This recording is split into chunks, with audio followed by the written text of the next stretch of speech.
Everyone. In this video, we are going to talk about graphs, how we understand them, and how we read them properly. Okay, so some basic formulas that you need to know beforehand, like speed is equals to distance upon time, right? And velocity is equals to displacement upon time. Hope you remember that.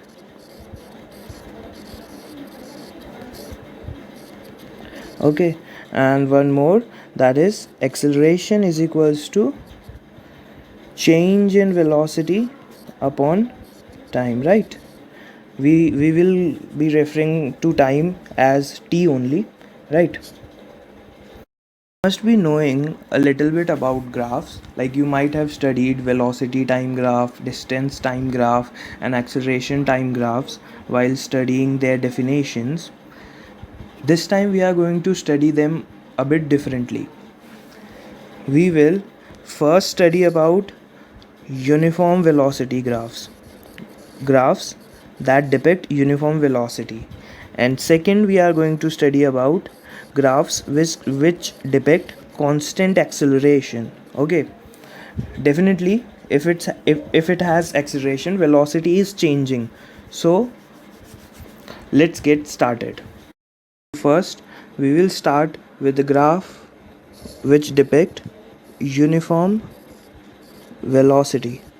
Okay, and in that also first we are gonna study x versus t graphs, that is distance versus time graph. Okay, so the first graph is like this.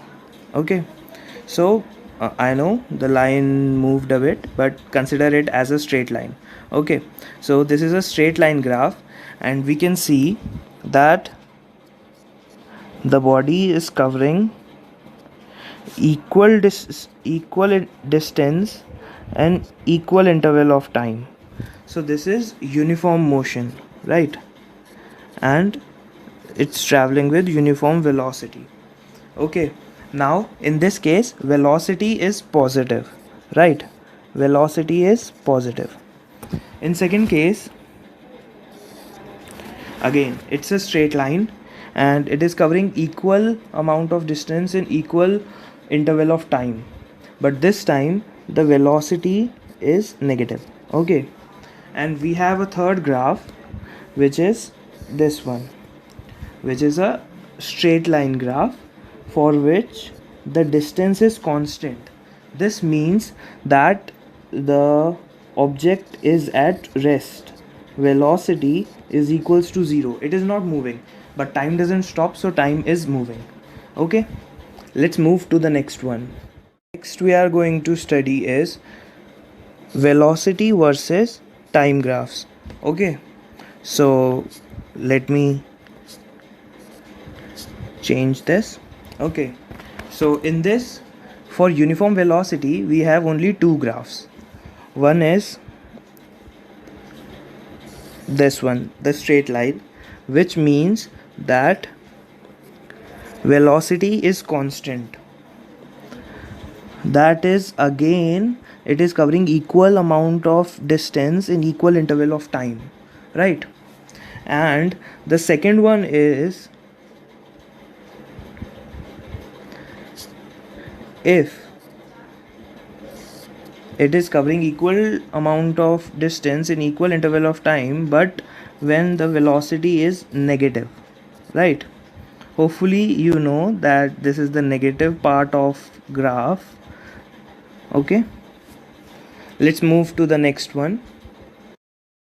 Now we are gonna study about the graphs that depict constant acceleration. Before that, I would definitely like to ask you a question. I want to ask you that when do you think that velocity is not equals to speed? You might have studied that velocity and speed are a little bit different, but when are they not equal? Answer this in the comment box. And if you have any doubt, do comment down. I will surely answer it. And if you want to know who this man is who is pointing on the whiteboard, it's my cartoon character. So let's get started.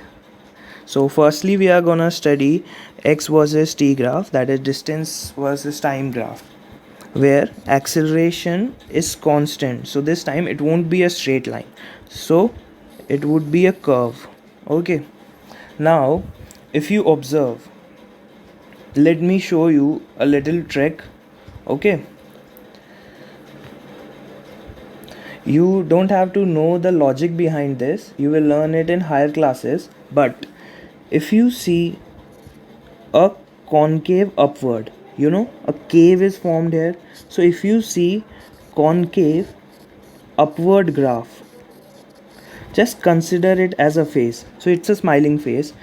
This is positivity, right?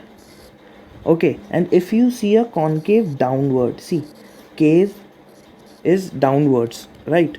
So concave downwards. Then if you consider this as a face, this is sad, so it is negativity. So consider this is positive and this is negative, right? Now let's see this.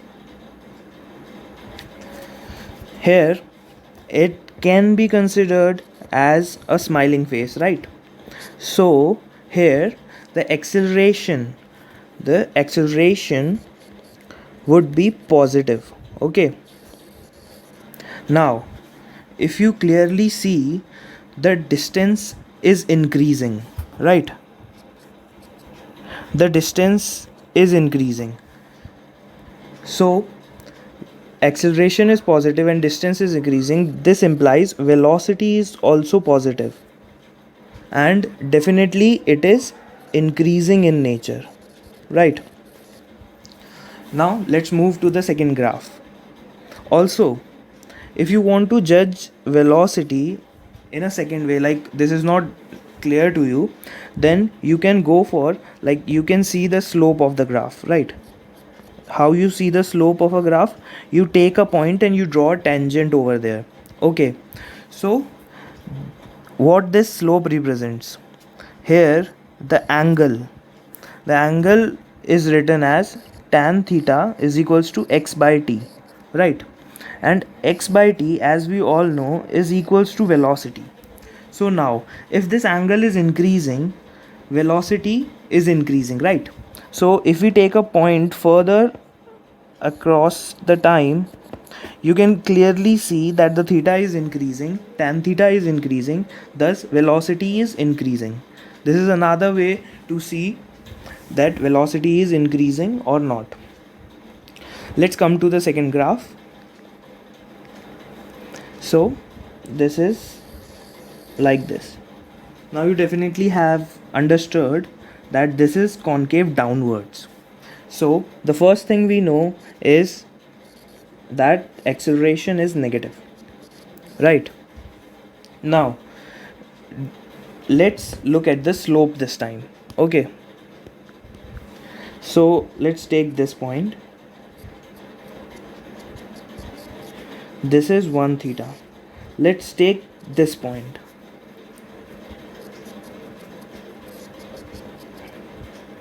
This is another theta. Definitely you can see that the theta is decreasing. This means velocity here will be decreasing. Now acceleration is negative and velocity is decreasing. That means definitely velocity would have been positive.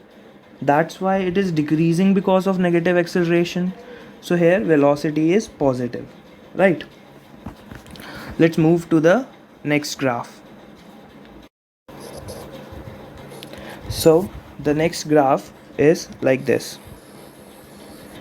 Okay, now you can clearly see that it is concave upwards, so it is forming a smiling face. So acceleration would be positive, right? But the distance is decreasing, right? You can see from here to here the distance is decreasing. That means velocity must be negative, right? That's why the distance is increasing. And the velocity and acceleration are in opposite direction, that's why the velocity would be decreasing, right? Okay, let's move to the next one. It is like this. Okay, so it's concave downwards, that is a sad face, so negative, right? Negativity. So acceleration is negative, right? And you can see that distance is also decreasing, that means velocity is also negative, right? And acceleration and velocities are negative, that means acceleration is in the same direction as velocity, that means velocity must be of increasing nature, right? In this force graph, I told you three different ways how you analyzed velocity. Initially, we saw that distance is increasing or decreasing. So we decided if velocity would be increasing or decreasing. Secondly, we saw through angle that velocity is increasing or decreasing. Thirdly, we can say by the direction of acceleration and velocity. If acceleration and velocity are in the same direction, then the velocity would be increasing, and if acceleration and velocity are in opposite direction, then velocity would be decreasing. Okay, let's move to the next one. Next, we are going to take VT graphs in the same heading, constant acceleration, right? So we will take V versus T graphs here, right? Velocity versus time graph. Okay, so for constant acceleration, we have four types of graphs, right? One is straight line. So here velocity is increasing with a constant rate, that means acceleration is constant, right? And velocity is increasing in this case, velocity is increasing, right? Oops, velocity is increasing. Okay, the second case is when the graph is like this. So this time the velocity is of decreasing nature and acceleration is still constant, right? Then we have other graphs wherein like they are versions of this only. The only difference would be that you would make these in negative direction, right? So let me adjust it. If the velocity, wait a minute. So if we draw the velocity like this, so this is again a straight line, acceleration is positive but velocity is negative. Like you can see I have drawn it in the negative side of the graph, right? Velocity is negative and acceleration is positive, so velocity is decreasing, speed is decreasing. You can see it is moving towards zero, velocity would be zero at this point, right? So it is decreasing. Okay, or we can draw a graph like this also. In this case the acceleration is negative and velocity is also negative, that is same direction. So velocity is increasing but it is increasing in negative direction, right? I hope you have understood what I have told you. If you have any doubt, you can comment down. Thanks for watching.